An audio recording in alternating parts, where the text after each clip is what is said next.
नमस्कार दोस्तों, कहानी क्राइम चैनल पर आपका स्वागत है। दोस्तों, आज की हमारी जो क्राइम की कहानी है वो है उदयपुर राजस्थान से। तो चलिए दोस्तों, शुरू करते हैं क्राइम की इस सच्ची कहानी को। राजस्थान के उदयपुर शहर को झीलों की नगरी के नाम से जाना जाता है। इसी शहर के प्रतापनगर थाने के अंतर्गत उदय सागर झील स्थित है। 17 नवंबर 2020 को लोगों ने उदय सागर झील में एक बोरा पानी के ऊपर तैरता देखा। लग रहा था जैसे कि उसमें कोई चीज बंधी हो। किसी ने इसकी सूचना थाना प्रतापनगर को फोन द्वारा दे दी। सूचना पाकर थाना प्रभारी विवेक सिंह पुलिस टीम के साथ मौके पर जा पहुंचे। उन्होंने झील से बोरा निकलवाया। जब बोरा खोला गया तो उसमें किसी अधेड़ उम्र के व्यक्ति का शव निकला। मृतक की उम्र 45 साल के आसपास लग रही थी। मृतक ने पैंट शर्ट पहनी हुई थी। चेहरे से लग रहा था कि वो असम या फिर मणिपुर इलाके का रहने वाला है। मृतक की जमा तलाशी में कुछ नहीं मिला था जिससे मृतक की शिनाख्त हो पाती।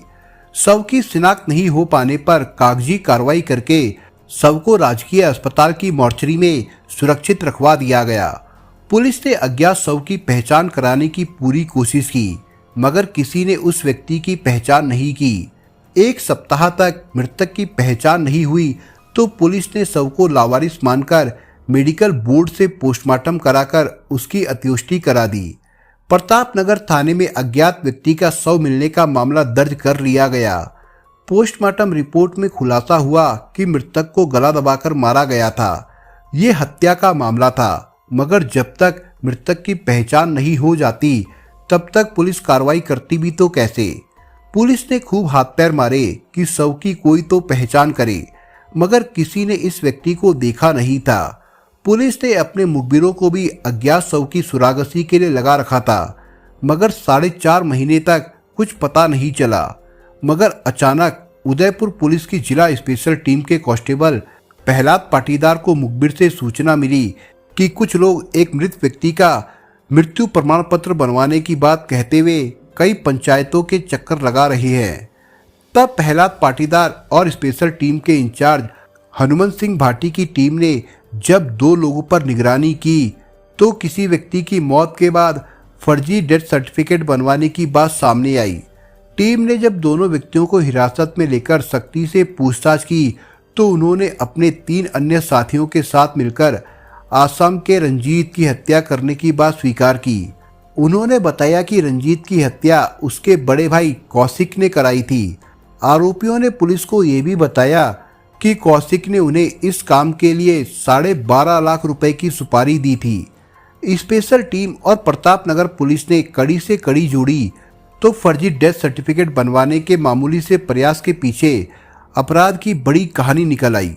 किसी ने ऐसा सोचा भी नहीं था। इस खुलासे के बाद न सिर्फ घिनौना अपराध सामने आया, बल्कि उदय सागर में 17 नवंबर 2020 को मिली अज्ञात व्यक्ति के शव की वो गुत्थी भी सुलझ गई, जो करीब 4.25 महीने से प्रतापनगर थाना पुलिस के लिए सिर का दर्द बनी हुई थी। मामला असम के रहने वाले एक परिवार में अवैध संबंधों का निकला, जिसमें कौशिक को छोटे भाई रंजीत की पत्नी चंदा से प्यार हो गया तो आगे चलकर प्यार के इस खेल में रंजीत बलि का बकरा बन गया और उसका शव हजारों किलोमीटर दूर उदयपुर की उदय सागर झील में फेंकवा दिया गया। सुपारी किलर 5 युवकों से पूरी जानकारी और मृतक के भाई कौशिक का मोबाइल नंबर पुलिस ने हासिल कर लिया। इसके बाद एक विशेष पुलिस टीम गठित की गई। इस टीम में जिला स्पेशल टीम के कांस्टेबल प्रहलाद पाटीदार की विशेष भूमिका रही। इसके अलावा जिला स्पेशल टीम में प्रतापनगर थाने के एसआई मांगीलाल, एएसआई गोविंद सिंह, सुखदेव सिंह, विक्रम सिंह, अनिल पुनिया, मोड़ सिंह, कांस्टेबल अचला राम, विसेंदर सिंह, नंद किशोर, उमेश, हरिकिशन, नवल राम, फिरोज, साइबर सेल से गजराज सिंह को शामिल किया गया। फिर एसआई मांगीलाल, कांस्टेबल नंद किशोर को फ्लाइट से गुवाहाटी भेजा गया। इन्होंने स्थानीय पुलिस की सहायता से मुख्य आरोपी कौशिक की तलाश की। कौशिक से पूछताछ के बाद मृतक की पत्नी चंदा को भी हिरासत में ले लिया गया। मृतक के परिजनों से भी पूछताछ की गई। उन लोगों ने बताया कि चंदा ने दिसंबर 2020 के दूसरे हफ्ते में उन्हें बताया था कि उदयपुर में रंजीत की कोरोना से मौत हो गई है। कोरोना होने की वजह से शव का वहीं अंतिम संस्कार कर दिया गया। इसके बाद मृतक के पैतृक निवास पर विधि विधान से अंतिम क्रियाएं की गई थी। मृतक के परिजन तो रंजीत की मौत कोरोना से होने की मान रहे थे, मगर उदयपुर पुलिस ने घर वालों को बता दिया कि रंजीत की मौत कोरोना से नहीं हुई थी, बल्कि बड़े भाई कौशिक ने 12.5 लाख रुपए की सुपारी देकर उसकी हत्या कराई थी। पुलिस से सच जानकर मृतक के परिजन बहू और हत्यारे बेटे कौशिक को कोसने लगे और विलाप करने लगे। पुलिस टीम दोनों आरोपियों चंदा और उसके जेठ कौशिक को गिरफ्तार करके उदयपुर ले आई। उदयपुर में थाना प्रताप नगर में 7 आरोपियों से मृतक रंजीत की हत्या के संबंध में SP doctor Rajeev Pachar, ASP Gopal स्वरूप मेवाड़ा, डीएसपी राजीव जोशी, थाना प्रभारी विवेक सिंह ने कड़ी पूछताछ की।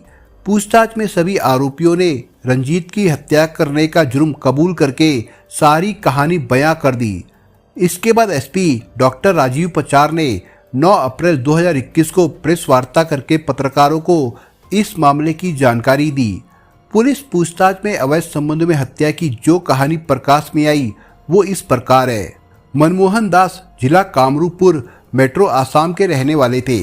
उनके 2 बेटे थे, बड़ा बेटा कौशिक और छोटा बेटा रंजीत। रंजीत ने चंदा से लव मैरिज की थी। चंदा उन महिलाओं की तरह थी जो कभी एक मर्द के पल्ले से बंधकर नहीं रह सकती। रंजीत से लव मैरिज के बाद चंदा को एहसास हुआ कि उसने गलत और ठंडे व्यक्ति से शादी की है। चंदा चाहती थी कि उसे पति रात भर बाहों में भरकर मथता रहे, मगर रंजीत में इतना दमखम नहीं था। ऐसे में जब कई महीनों तक भी चंदा के बदन की आग मंद नहीं पड़ी, तब उसके कदम बहक गए।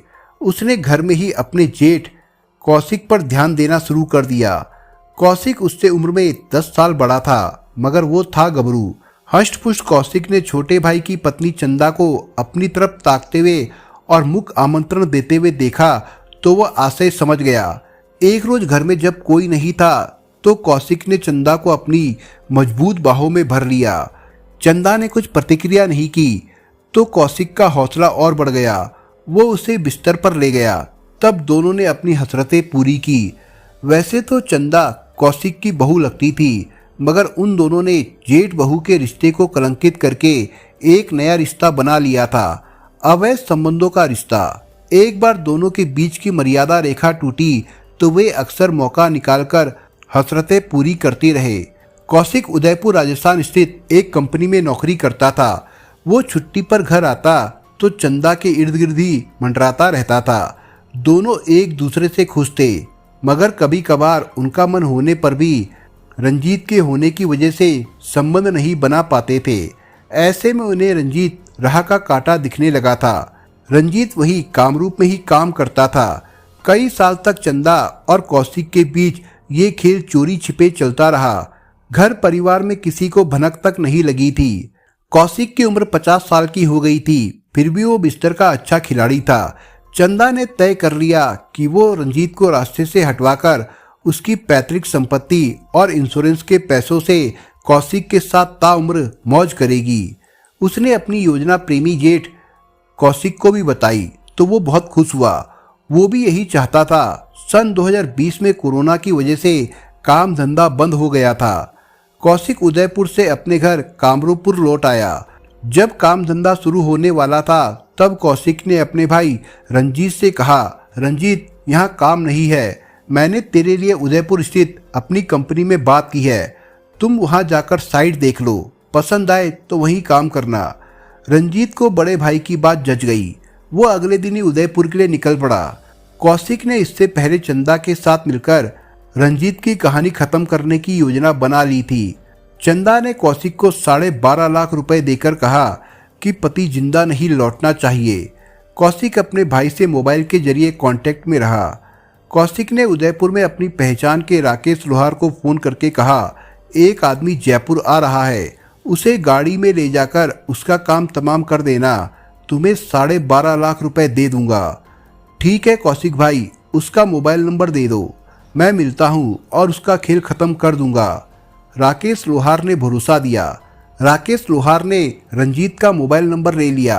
राकेश ने अपने 4 साथियों सुरेंद्र, संजय, अजय व जयवर्धन को पूरी बात बताकर कहा कि एक दिन में 2-2 लाख रुपए मिलेंगे। राकेश ने खुद 4.5 लाख रुपए रखे। सब दोस्त गाड़ी लेकर जयपुर पहुंच गए। मोबाइल पर रंजीत से संपर्क कर उसे गाड़ी में बैठा लिया गया। उधर कौशिक भी आसाम से फ्लाइट पकड़कर उदयपुर आ गया। ये लोग जयपुर से उदयपुर तक मौका नहीं मिलने की वजह से रंजीत को मार नहीं सके। ये लोग उदयपुर आ गए। उनसे कौशिक भी आ मिला। इसके बाद शराब में नींद की गोलियां डालकर रंजीत को रास्ते में ही पिलाकर नींद की आगोश में पहुंचा दिया गया। रंजीत के पास से मोबाइल फोन, पर्स व अन्य दस्तावेज आरोपियों ने ले लिए थे ताकि उसकी पहचान ना हो सके। इसके बाद राकेश और उसके साथियों ने गला घोटकर रंजीत को मारकर शव को बोरे में भरकर उदय सागर झील में फेंक दिया। रंजीत का काम तमाम करने के बाद कौशिक आसाम गया और चंदा को रंजीत के मर्डर की बधाई दी। चंदा बहुत खुश हुई। उसने बधाई में जेठ को अपने साथ सुलाया। वे मौज करने लगे और फिर घर वालों से कह दिया कि कोरोना से रंजीत की मौत राजस्थान में हो गई। अस्पताल वालों ने उसके शव को नहीं सौंपा तो वहीं पर उसका अंतिम संस्कार कर दिया गया। घर वालों को रंजीत की मौत का बड़ा दुख हुआ और उन्होंने विधि विधान से सारे संस्कार किए। चंदा दिखावे के लिए आंसू बहाती रही ताकि परिजनों को लगे कि वो अपने पति के जाने से बहुत दुखी है। वही चंदा रात होने पर जेठ के साथ कमरे में बंद हो जाती। सारी रात पति की मौत की खुशी शारीरिक संबंध बनाकर व्यक्त करती थी। चंदा के बूढ़े सास ससुर दिन अस्त होते ही घर में कैद हो जाते थे। चंदा और कौशिक जी भरकर मौज कर रहे थे। मार्च 2021 का आधा महीना बीत गया था मगर रंजीत की मृत्यु का सर्टिफिकेट नहीं मिलने पर चंदा को अपने पति के LIC इंश्योरेंस और अन्य बीमा कंपनियों से रकम नहीं मिल पा रही थी। साथ ही पति के नाम पैतृक संपत्ति भी चंदा के नाम नहीं हो रही थी। तब चंदा ने अपने जेठ प्रेमी से कहा, रंजीत का डेथ सर्टिफिकेट कोरोना बीमारी की वजह से बनवाओ। डेथ सर्टिफिकेट के बिना 1 रुपया भी नहीं मिलेगा। मेरे पास 12.5 लाख रुपए थे, वो मैंने तुम्हें दे दिए। जल्द से जल्द किसी तरह सर्टिफिकेट बनवाओ। ये सुनकर कौशिक बोला, अभी मैं राकेश को बोलता हूँ, तुम चिंता मत करो, राकेश डेथ सर्टिफिकेट बनवा देगा। ये कहकर कौशिक ने राकेश को फोन कर रंजीत का कोरोना से मौत होने का सर्टिफिकेट बनवाने को कहा। राकेश को कौशिक ने कहा कि जो पैसा लगेगा वो दे देगा। इसके बाद राकेश ने सुरेंद्र को साथ लिया और दोनों लोग पंचायतों के चक्कर काटने लगे। राकेश वगैरह के पास रंजीत के नाम की कोई मेडिकल रिपोर्ट और अन्य कोई प्रमाण नहीं थे। इस वजह से डेथ सर्टिफिकेट नहीं बन रहा था।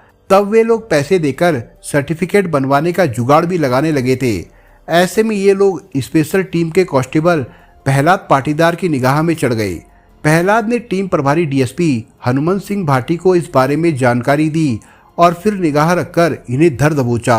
इसकी जानकारी एक मुखबिर ने स्पेशल टीम के कांस्टेबल प्रहलाद को दी और फिर सब पकड़ लिए गए। पूछताछ होने पर 7 आरोपियों चंदा, उसके जेठ कौशिक, राकेश लोहार, सुरेंद्र, संजय, अजय और जयवर्धन को प्रतापनगर थाना पुलिस ने उदयपुर कोर्ट में 10 अप्रैल 2021 को पेश किया, जहां से उन्हें जेल भेज दिया गया था। दोस्तों, इस कहानी के बारे में आपके विचार क्या है, हमें कमेंट बॉक्स में जरूर बताएं। और दोस्तों, अगर आपको हमारा काम पसंद आया हो तो वीडियो को लाइक शेयर जरूर करिए। और अगर आपने अभी तक चैनल को सब्सक्राइब नहीं किया हो तो जाने से पहले चैनल को सब्सक्राइब जरूर करिए दोस्तों। धन्यवाद।